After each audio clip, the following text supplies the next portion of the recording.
Good afternoon, everybody. Good to see you all today. Sean, you want to kick us off? Sure. Welcome back. Thank you. Thank you. I don't have anything off the top, so go for it. Can I ask you to follow up on the Secretary's remarks today? Sure. On Gaza, you say that more aid, that there's U.S. effort to get more aid in. Could you give us an update on that?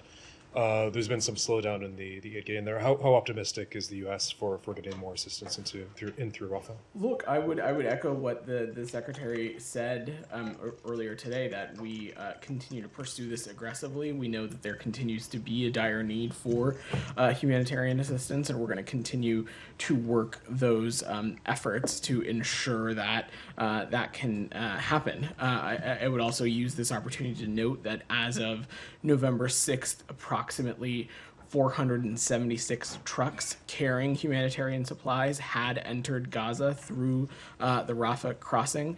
That number, the number of trucks arriving in Gaza, has been steadily increasing over the past recent days, thanks in large part to Special Envoy Sattlefield's important work and the coordination role that he's playing between Egypt, Israel, and humanitarian partners to scale up the delivery of assistance.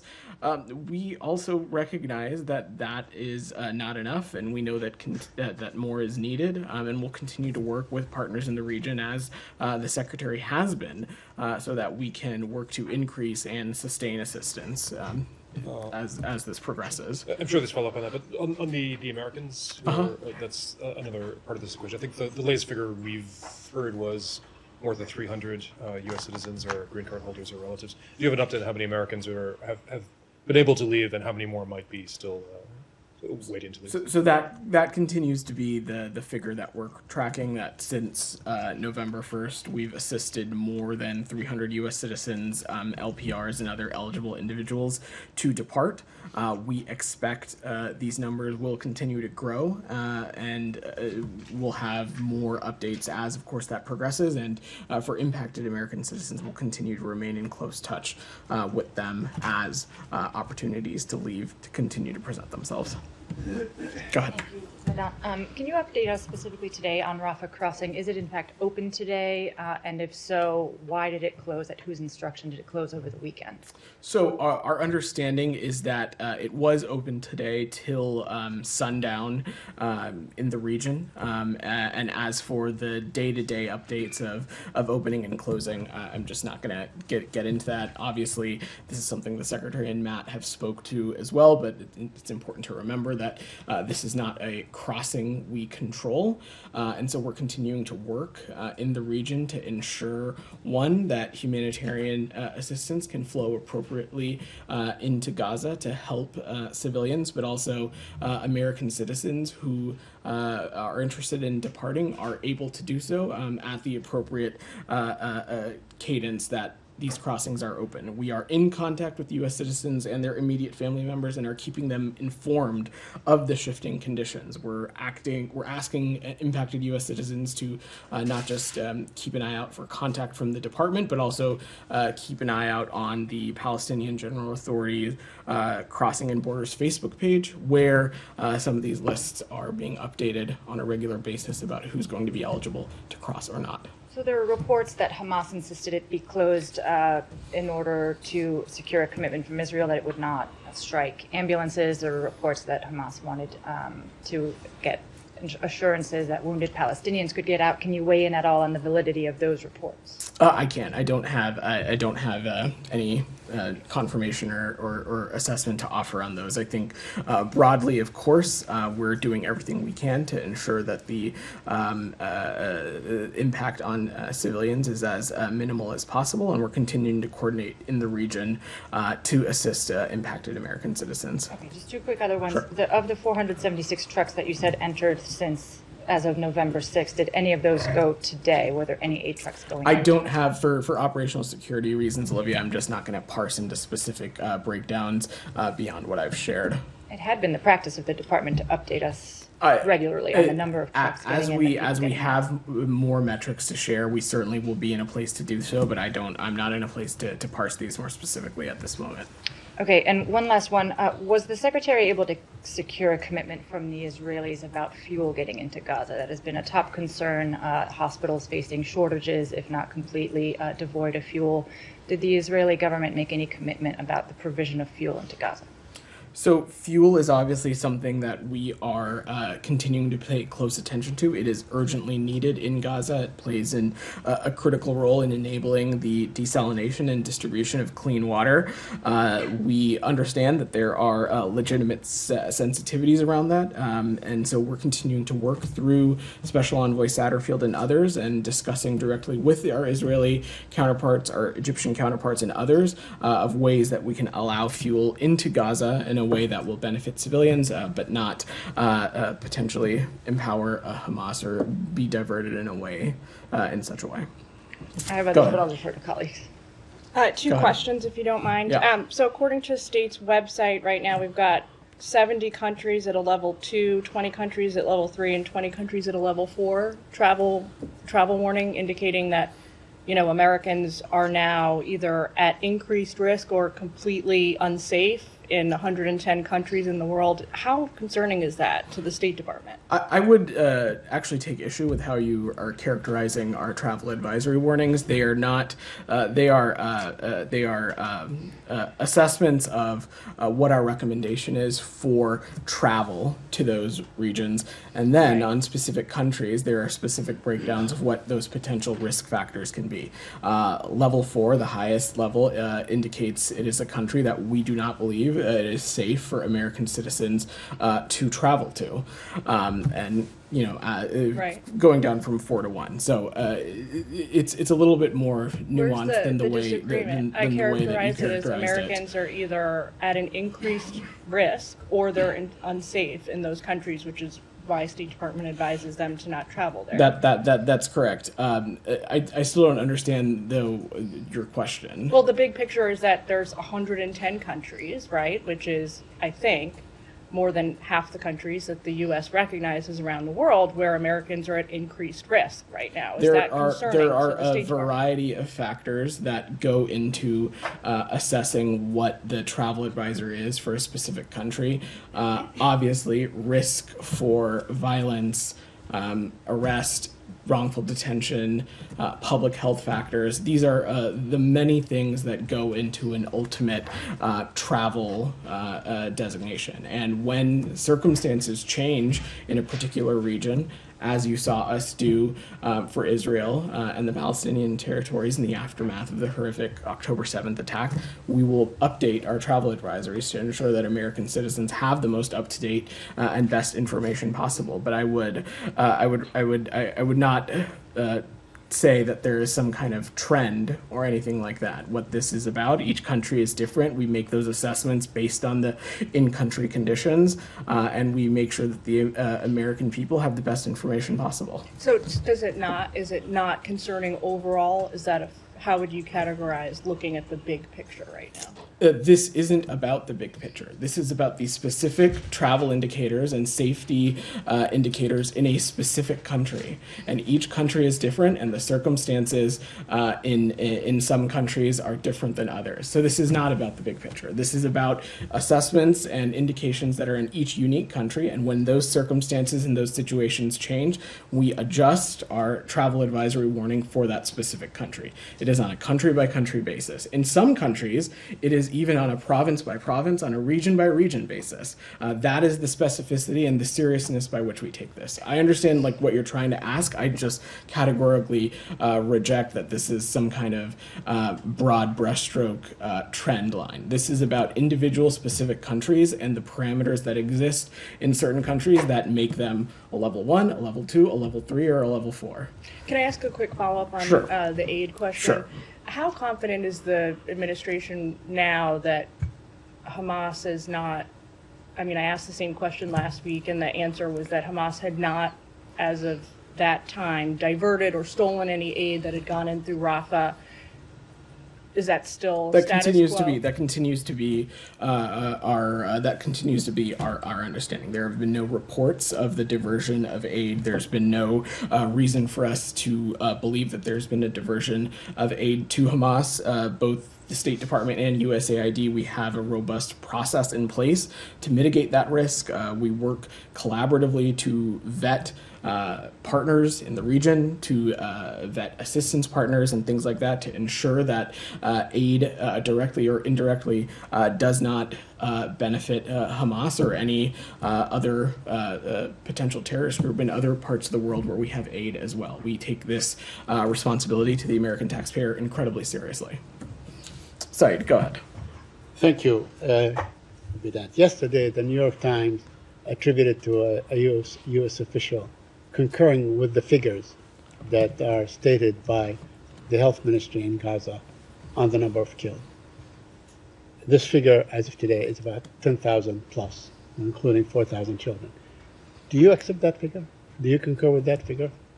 Said, that is a figure. That is one of the figures that is currently being used to assess the number of casualties in Gaza right now. And candidly, Said, of course, any number above zero is heartbreaking. I understand. I just want to ask you if you have other figures. I mean, you're saying there are other figures. What are the other figures? I'm not saying there's other figures, and I think if you're referencing some of the comments made last week by the president and others about questioning those metrics, I think we were very clear that no one in this administration is questioning that fatalities have happened, that civilians have lost their lives in Gaza. What we are saying is that this is a ministry that is run by Hamas that just a number of weeks previously, please let me finish, Said, that just a number of weeks previously had unleashed a horrific terrorist attack on Israel that has a track record of inflating and being inaccurate about fatalities. And so the point we are just simply making is that there is that track record. That does not mean that these civilian casualties are not heartbreaking. That does not mean we're not doing everything we can to ensure that number stays as low as possible. There is not another entity counting casualties in the region right now. The security system parameters in the region right now make it difficult for other entities to be able to do so. So that is the number that currently exists. Of course, it is heartbreaking for any number. I understand all this. I just want to let you know there is actually a system because COGAT controls all these things. Everyone born, everyone that dies in Gaza is listed by the authority for the territories and Gaza in Israel. But that's up to you. I'm not arguing this issue. I'm saying, do you accept what was said in the New York Times, attributed to a U.S. official, that they actually do concur with the figures that were stated or listed by the government, the Ministry of Health in Gaza? Yeah, and again, Said, what I would just say is that no one in this administration, myself included, questions the humanitarian crisis that is happening in Gaza or that there has been a significant loss of civilian life. As it relates to that specific number, again, I'm aware of that specific reporting, and it continues to be a number that we are also including and looking at and assessing in our own internal assessment and parameters of the situation that's ongoing. A couple of other issues, if I may, my colleagues indulge me. On the issue of the West Bank and the guns that are going to Israel, the new M16s and so on, are you confident that these will not be handed to the settlers as Ben Gvir promised? Said, we have been incredibly clear to our partners in Israel that steps need to be taken to address the extremist violence that we have seen in the West Bank. And we've heard the Israeli government, and the Secretary has been deeply engaged in this directly as part of his travels. Making these we've heard the Israeli government making these commitments and understanding that there is a responsibility there, and we're watching very closely to make sure that it happens. Okay, and let me ask you something. I mean, we have seen in Washington a demonstration that probably had close to 300,000, a lot of people out there. Do you take note of that? Do you take of these demonstrations in Los Angeles, in New York, across the globe, as a matter of fact, 2 million people in Indonesia and so on, that are calling for a ceasefire? Do you actually take this into account, or you completely dismiss this public sentiment? Of course, Saeed, there are a number of factors that go into whatever this government's response or viewpoint is going to be on any particular issue area in the world. And that, of course, includes the situation right now in the Middle East. Of course, first and foremost is what we believe to be in the interest of the American people and in the national security interest of the United States. But yes, of course, we are watching closely around the world as many are making their voices heard and exercising their freedom of speech and the First Amendment to make their points of view clear as it relates to this. And do you believe, finally, I promise, do you believe that, after the Secretary's trip, that he went through the region, that you guys would have a better idea what the end game should look like or what it should be and when? I mean, this thing can go on forever, the bombing of civilians and so on. That continues to be one of the many things that is being discussed and is being looked at, not just by the Secretary while he's in the region traveling, but by others as well. Of course, it is incredibly important to think about the steps are being taken to ensure that Hamas cannot do this again and what other things might look like for the region. But one thing that has been evergreen and consistent, Saeed, is that we have been clear that we continue to believe that the only sole viable path for durable security and durable peace for Israelis and Palestinians is a two-state solution. Will, you've had your hand up. Yes, thank you. Just kind of following up a bit on Saeed's points and Olivia's, looking at the civilian deaths, mounting quickly to 10,000, and they keep mounting, looking at the humanitarian hang-ups in terms of fuel and other goods. Is the administration feel like it's under pressure, not just from protesters, from Democrats, from Congress, from others, to change its message to Israel, to use its influence with Israel to bring about a course change? Is the administration under pressure, and is there a limit? Is there a point somewhere, if the civilian casualties keep adding up or humanitarian goods don't flow, where the administration might change its message to Israel? Will, what I can just say is that right now we are squarely focused on a number of things. First, that continues to be ensuring that humanitarian aid can get into Gaza and help the civilians that need it. No one in this administration, myself, Matt, the Secretary, the President, is trying to undermine or downplay the severity of the humanitarian crisis in Gaza right now. Number two, we're continuing to take steps to work with the Israeli government and other partners in the region to ensure that hostages can be released, and that can be done so as swiftly as possible. And one of the messages that Secretary Blinken is carrying loud and clear in his travels to any country is that it cannot be as business as usual with Hamas, and any country who feels that they have a constructive role to play in the release of these hostages should do so. And thirdly, we're taking steps to continue to support our Israeli partners as they defend themselves and ensure that Hamas cannot do something like this again. And of course, throughout all of that, we are making it incredibly clear that there are international laws in which the ways these operations need to be conducted, and that steps need to be taken to ensure that the impact on civilians is minimized as much as possible. We've been clear with that with the Israelis. It's something that the Secretary has raised in his travels directly with his counterparts, and it's something that will continue to do so. And meanwhile, Congress, others, the American people, should continue to make their voices heard and to express their opinions about what's happening around the world. We believe that's incredibly important too. Nadia. Thank you. I have three questions.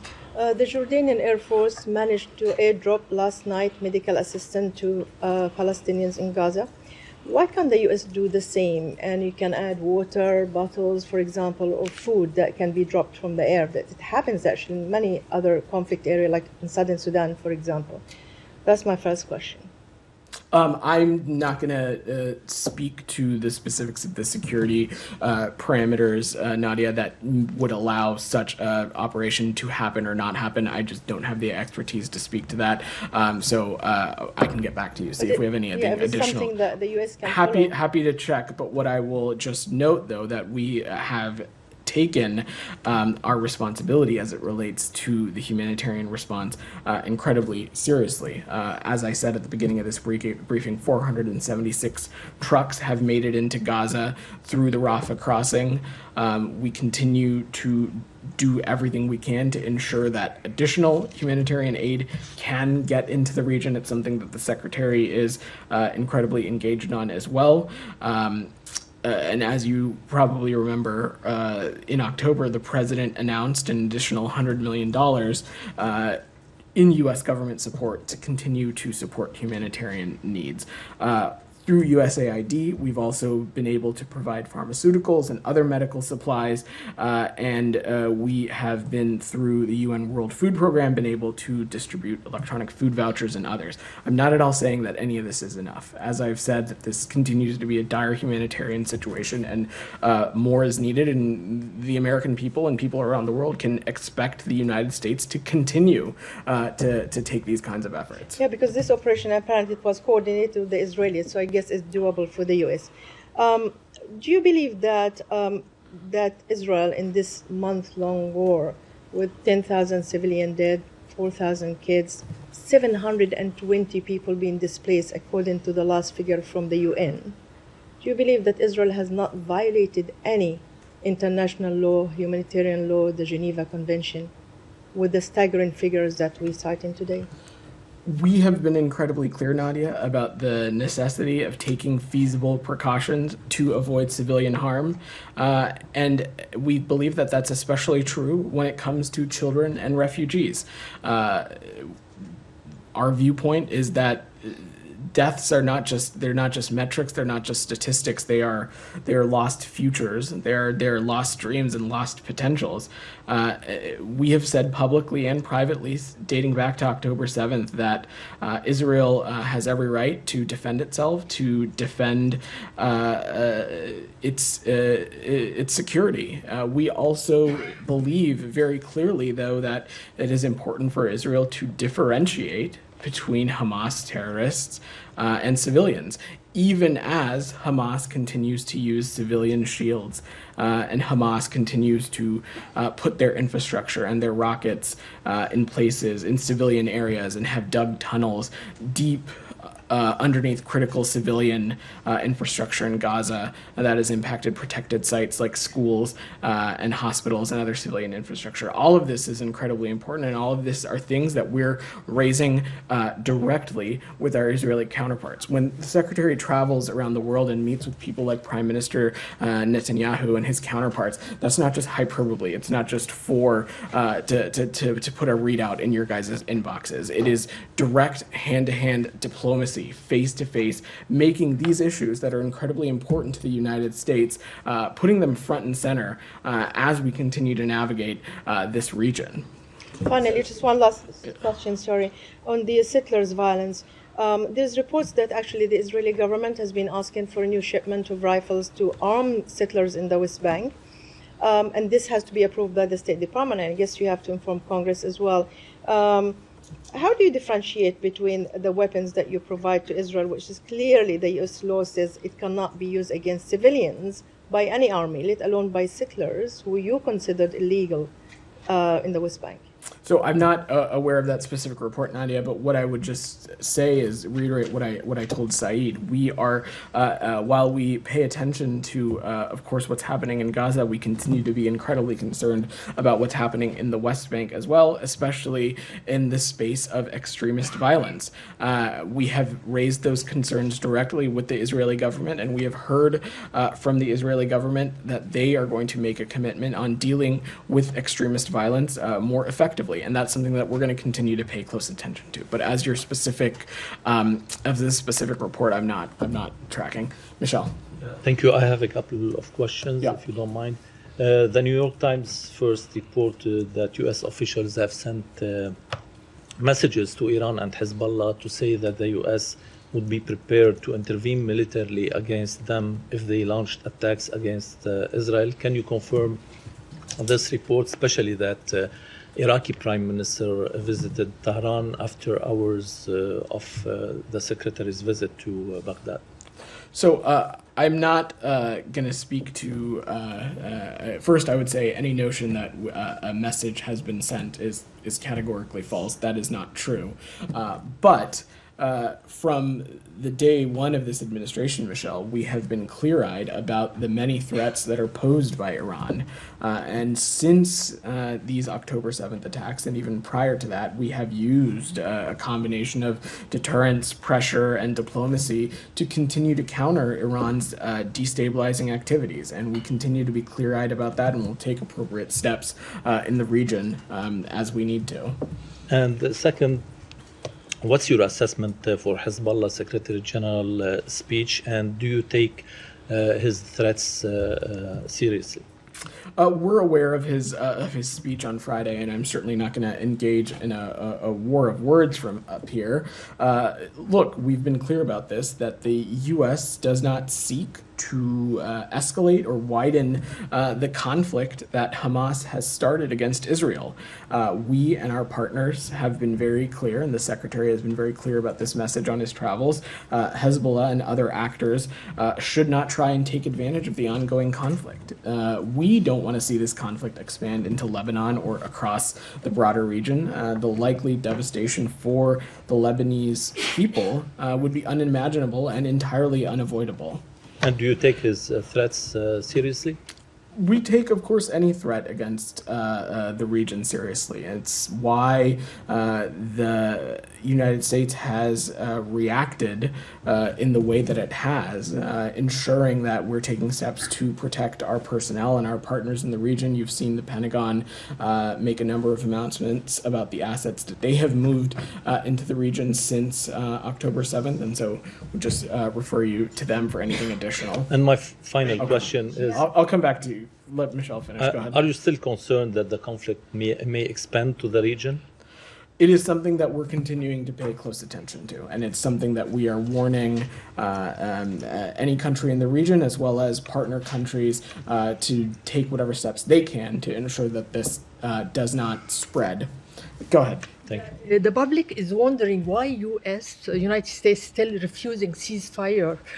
More than 4,000 children killed in Gaza. Israel is still till now targeting bakeries, school, hospitals under the umbrella of self-defense, which is they consider it is insulting their intelligence. So. And I need another question, please. Okay. It is about the Israeli minister who talked about dropping a nuclear bomb on Gaza. Okay, I'm happy to answer those both of those. First, we have been very clear about this. A ceasefire right now would not prevent Hamas from continuing terror attacks and firing rocket attacks at Israel in the future. And on the contrary, it would let Hamas off the hook, allow Hamas enough time to regroup, and we can't allow that. And no nation can be expected to tolerate those kinds of conditions. But one thing we have been very clear about, both the Secretary and the President, have been the need for a humanitarian pause to enable a sustained flow of aid and voluntary movement of civilians seeking to depart. It would also allow an opportunity for the potential release of hostages, which continues to be something that we're calling for directly. And then as it relates to your question about that minister, I'm sure you saw Prime Minister Netanyahu and the Israeli government have repudiated those comments, which we also found as wholly unacceptable. And we continue to believe that it is important for all sides of this conflict to refrain from hateful rhetoric that is going to further incite tensions. And is it acceptable to destroy Gaza under the umbrella of self-defense? What we have been really clear about is that Israel has every right to defend itself and to defend its security, all while ensuring that Hamas is not able to conduct these kinds of terrorist attacks again. Throughout all of that, we've also been incredibly clear that it is important for Israel to distinguish between Hamas terrorists and Palestinian civilians. And that continues to be something that we're raising directly with our Israeli counterparts, and it's something that will continue to do so. Go ahead. Thank you so much. Vedant, nice to see you here. The Bangladeshi people, they want a free and fair election. USA, from this room, they declared C3 visa policy. And now ongoing vandalism and destruction of public properties by Bangladesh Nationalist Party activists on the pretext of exercising democratic rights in contributing to disrupt the peaceful political environment to uphold the next parliamentary election in Bangladesh. Will you ask Nationalist Party to stop the violence and participate the upcoming general election?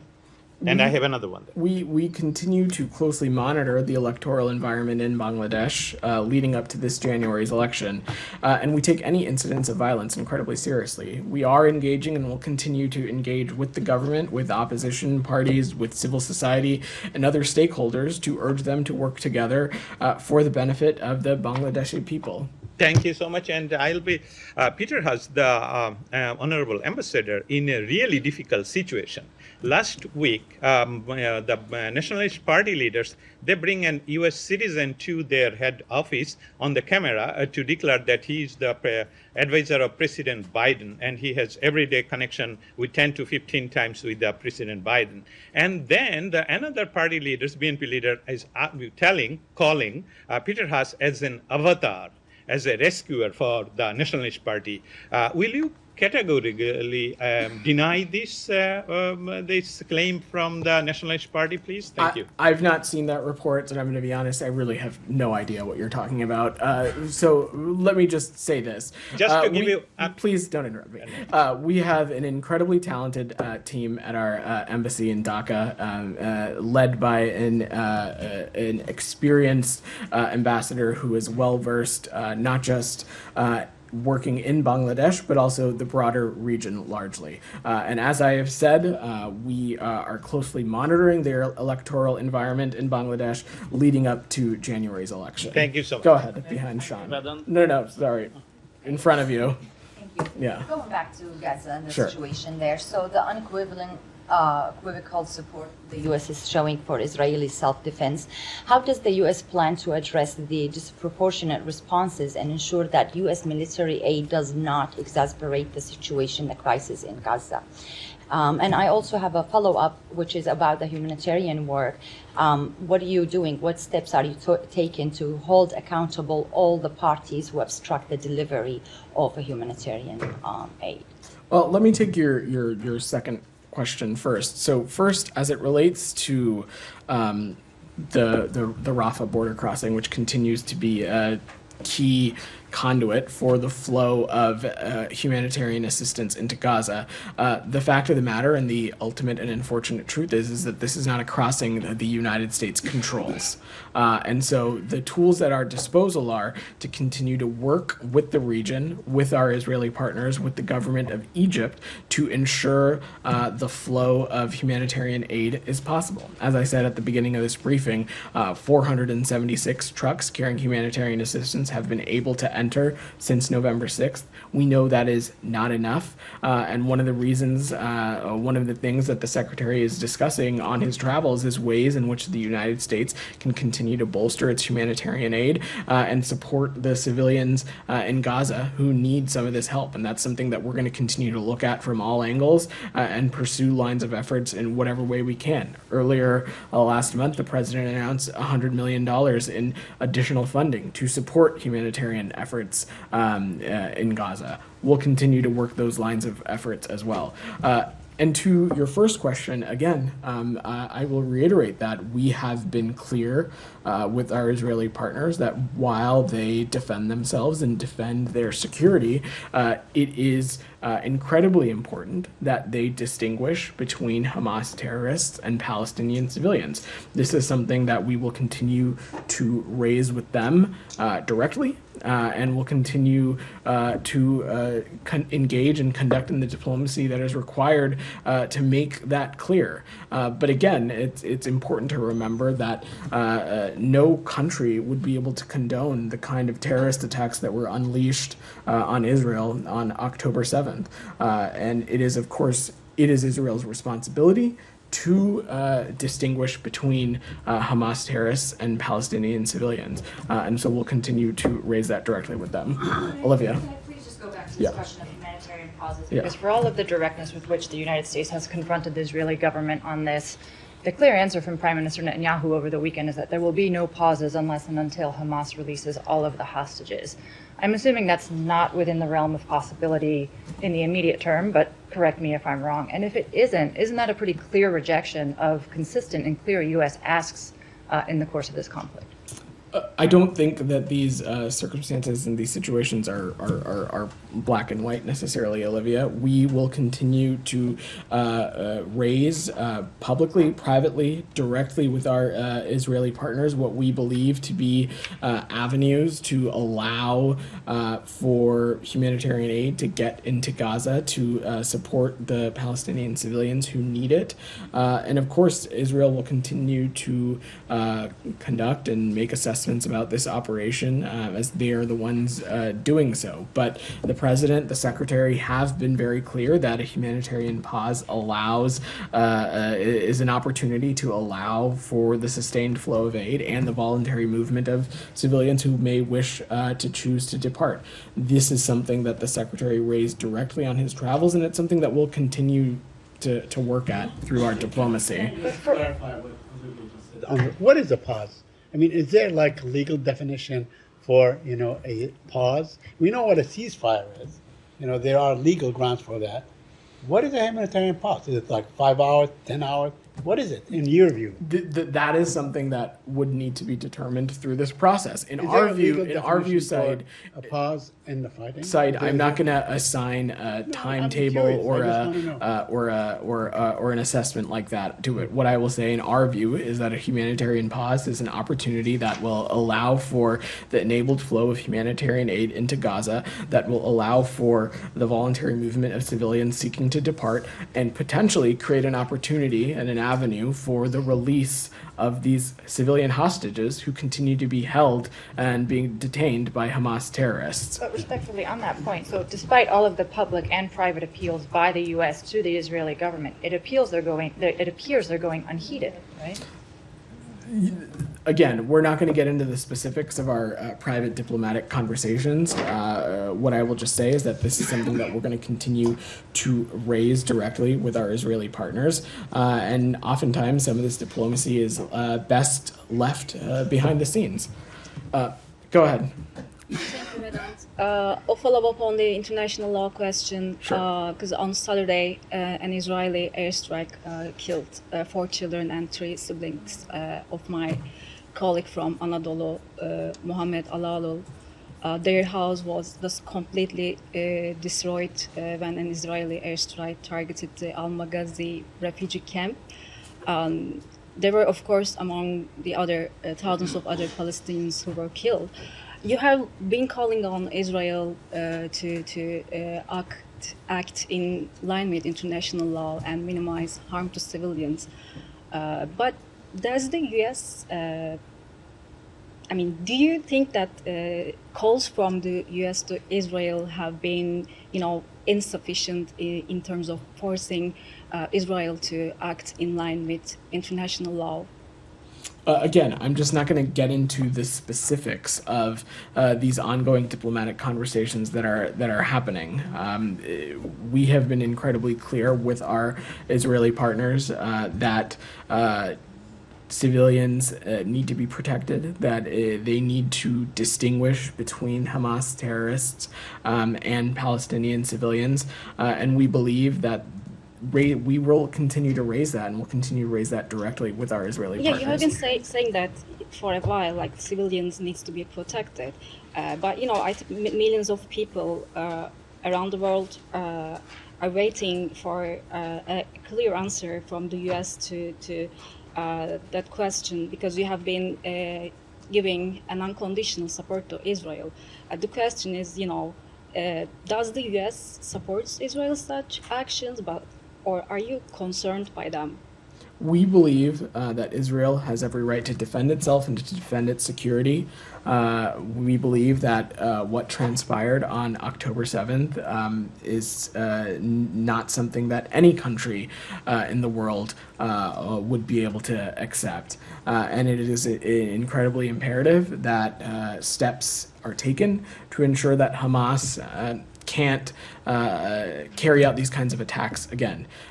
Simultaneously, we believe that even though Hamas uses civilians as shield, even though Hamas has integrated its network of tunnels and its infrastructure amongst civilian infrastructure in Gaza, that Hamas has co-located itself in some of these key civilian areas like schools, hospitals, etc. In spite of all that, we continue to believe that it is incredibly important for Israel to distinguish between Hamas terrorists and Palestinian civilians, and we'll continue to raise that directly and clearly with our Israeli partners. The Secretary will do that, and others in the administration will do that, and we'll continue to engage in this diplomacy. DR, go ahead. Thank you, Vedant, and welcome back. Today, the Iraqi Prime Minister was in Iran, and he met with the Iranian Supreme Leader. And the Iranian Supreme Leader said that the Iraqi government should put more pressure on the U.S. forces and also to the U.S. to make them make some ceasefire in the war between Hamas and Israel. And we learned that yesterday the Secretary Blinken urged Iraqi government to hold those groups accountable for attacking the U.S. forces and protect the U.S. bases there. But since then, 6 attacks has happened on the U.S. forces in Iraq, in Kurdistan region, and in Syria. Do you think that the Iraqi government is not holding those groups accountable? Do they have the ability to hold those groups accountable? We believe that the government of Iraq does have the ability to hold those groups accountable, and we believe that work is ongoing.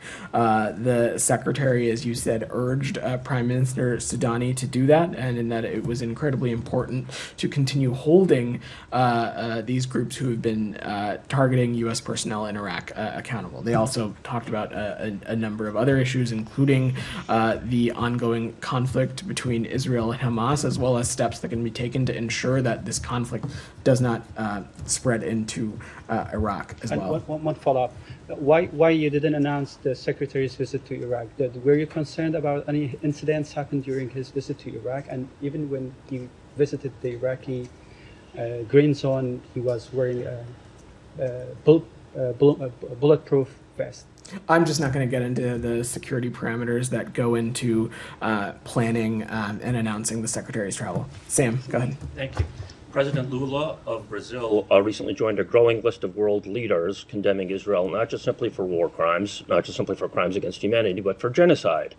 The late president of the Center for Constitutional Rights, Michael Ratner, during Israel's 2014 assault on Gaza, which killed 2,000 Palestinians, advocated that the Genocide Convention be invoked in that case against Israel, saying that legally, for genocide, quote, you don't need to kill all of them. You just need to have the mental intent to kill part of them.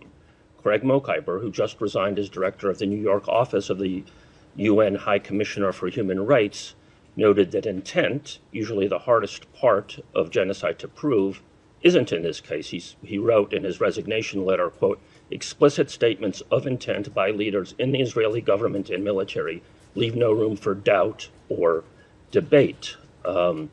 Finally, Francis Boyle, who successfully represented Bosnia and Herzegovina in their genocide case against Yugoslavia before the International Court of Justice, has similarly argued that the Palestinians or any other signer to the Genocide Convention should immediately initiate a emergency legal process invoking the convention at the International Court of Justice. Yet no government has done so. My question to you is: has the U.S. government pressured or bribed or threatened in any way, shape, or form Abbas, the people around him, institutions around him, from invoking this or any other legal mechanisms against Israel to stop its attack? I don't even know where to start there, Sam. No, the U.S. has not been involved in pressuring or anything like that to any officials within the Palestinian Authority. What I will just say again, in the context of this conflict, we have been incredibly clear that as Israel defends itself and defends its security, that it is imperative that it continues to make a distinction between Hamas terrorists and Palestinian civilians, and that that's something we'll continue to raise directly with Israeli counterparts. I will also note that we, within the U.S. government, have a rigorous process for evaluating whether something constitutes genocide, and we have not made that assessment in this case. And it's really important to remember that Hamas bears responsibility for sparking this war, and they brought this tragic war to Gaza. They have compounded and perpetuated the suffering of the Palestinian people at every step of this crisis. And as I said, we continue to support Israel's right to defend itself against these terrorist attacks by Hamas. You claim that you want Israel to make the distinction, but you don't seem to be making the distinction. Absolutely If I might, I didn't interrupt you. The Center for Constitutional Rights just put out a statement. Legal organizations put members of Congress on notice for complicity on genocide. Quote, please take note, this is a letter that they sent to members of Congress, Center for Constitutional Rights. Please take notice that should you vote in favor of that package, the Biden package for Israel, you risk facing criminal and civil liabilities for aiding and abetting genocide, war crimes, and crimes against humanity under international law, and may face investigation and prosecution. Do members of the State Department face similar possibility? Again, Sam, as I said, we have the U.S. government has a rigorous process in place for evaluating whether something constitutes genocide, and we have not made that assessment in this case. But you continue to pretend that the bombing of hospital after hospital, bakery after bakery, university after university, and somehow you keep pretending that, they're just after military people. I appreciate your question, Sam. I've taken two of them. Now I'm going to work the room a little bit. Go ahead. Thank you, but then countrywide protests going on in Bangladesh, they're demanding the resignation of the ruling prime minister, and the regime is, in a sense, declared war against the main opposition, BNP, and protesters. Over 8,000 people have been detained, including BNP Secretary General, all rank and file. At least 11 people killed since protests began on October 28. Ruling Prime Minister Hasina instructed her party members to throw opposition party members into fire or burn their hands. As the United States and the international community in Bangladesh are committed to creating a peaceful and credible environment for upcoming elections, for creating that environment, will you be with the people of Bangladesh and reflect their will under a neutral caretaker government? So it's important to remember, and you've heard me say this a number of times before, including in answering your friend's question, that the U.S. does not support any political party in Bangladesh. We don't favor any one political party over the other. Right now, our focus continues to be closely monitoring the electoral environment in Bangladesh leading up to January's election, engaging appropriately with the government, with opposition leaders, with civil society, and other stakeholders to urge them to work together for the benefit of the Bangladeshi people. Go ahead, and I'll come back to you, Sean, after that, then we'll wrap. You just spoke in detail about the current travel advisory and the reasons, but we are witnessing a lot of hate and anger all around the world, not only for Israel, but also for the United States of America. For the obvious reasons, but is it a concern? I'm sorry, is it for people traveling to the United States? I'm asking, we're witnessing a lot of hate and anger, not only for Israel, but also for the United States because of the situation in Gaza. Is it a concern, that growing hate? What I would just say is that, first and foremost, of course, we respect, encourage, and appreciate people's ability to exercise their First Amendment rights for the freedom of speech, the freedom to assemble, and things of that nature. We, of course, though, take issue with any of those demonstrations turning violent that put people in harm's way, and specifically as it relates to travel advisories to any of the countries that exist. We'll continue to make adjustments and update our travel advisories as conditions in countries potentially change. So, Election Commission of Pakistan, one more question, please. Okay. Election Commission of Pakistan finally announced the dates for the general elections. You always talked about the free and fair elections in Pakistan and all around the world. But many analysts in Pakistan have their doubts because these elections are happening without the most popular leader, former Prime Minister Imran Khan. Any thoughts about that? Again, don't have an assessment on the makeup of candidates or the representation of any specific political party. That is for the people of Pakistan to decide. Our focus continues to be on ensuring and supporting that there are free and fair elections that are conducted in a way for the benefit of the Pakistani people. Sean, go ahead. Could you say anything about U.S.-China nuclear talks, which I think China has already spoken about it publicly, but apparently were to happen in the building. So. Yeah, sure. Thanks for your question, Sean. So this, I would view this as a little bit of a follow-on when Director and Foreign Minister Wang Yi was in Washington, D.C., we talked a little bit about additional bilateral consultations that may take with the PRC in the days, weeks, months ahead. And these meetings are part of those ongoing efforts to maintain an open line of communication with the PRC on a full range of issues. Assistant Secretary for the Bureau of Arms Control, Deterrence and Stability, Mallory Stewart, and an interagency team from the U.S. government is hosting PRC Director General Sun Xiaobo at the department today.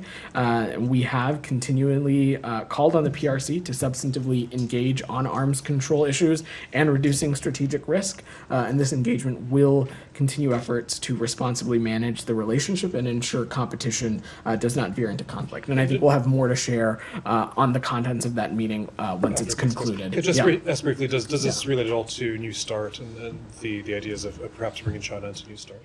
I would not go as so far to necessarily say that, but I think we'll have more to share after the meeting is concluded. Just follow up on one other U.S.-China thing. Sure. John Kerry meeting his counterpart Xie in Sunnyland. So can you just say whether the meeting's still underway, and is there any assessment you can say about that? My understanding is that the meeting is still underway, and so I think we'll have more to share at the conclusion of that. But Sean, I would just again say that in the follow-on of Secretary Blinken's trip to Beijing in June, we spoke about how there would be continued exchanges at these various levels bilaterally between senior officials from our government and senior officials from the PRC. This is just another example of that, and we expect that to continue. Go ahead. Yeah. Could you speak a little more about what channels of cooperation you'd like U.S. and China to engage and talk more about? Well, we have long said, and this is nothing new to anybody in this room, that there continue to be a number of areas in which we believe that there is opportunity for cooperation between the United States and the PRC. Examples that you've heard us talk about, to use Special Envoy Kerry for an example, is of course the climate arena. As two of the world's largest emitters, it's incredibly important that we cooperate with the PRC in order to address the climate crisis that's facing the world. Another area you've heard many in this department talk about is addressing the fentanyl precursors and the role that fentanyl has played in our country. We believe that the PRC has a role that they can play there. But beyond that, this kind of cooperation is what the international community expects from the United States and the PRC as two major powers. One more, if I may. Okay, go ahead. So Secretary Blinken will attend the G7 foreign ministers meeting in Japan the 7th and the 8th. What can you tell us about the expected statement on Israel and Gaza, particularly as Japan refrained from the initial G7 statement in support of Israel? And in particular, what role do you envision Japan playing? So I'm not going to get ahead of the Secretary's trip. I know he will be there soon enough, and we'll have lots to talk about with his foreign minister counterparts. I fully anticipate that the war between Israel and Hamas will be something that is talked about, but I'm just not going to get ahead of that. And then final question, go ahead. Thank you. Secretary Blinken visited Cyprus where he met with President Christodoulidis. How do you see Cyprus's proposal for delivering aid to Gaza through a maritime corridor? And a second question, 45 members of Congress sent a letter to Secretary Blinken asking him to pressure Turkey to cut ties with Hamas. Did the Secretary raise this Hamas issue during his meeting with Mr. Vedant?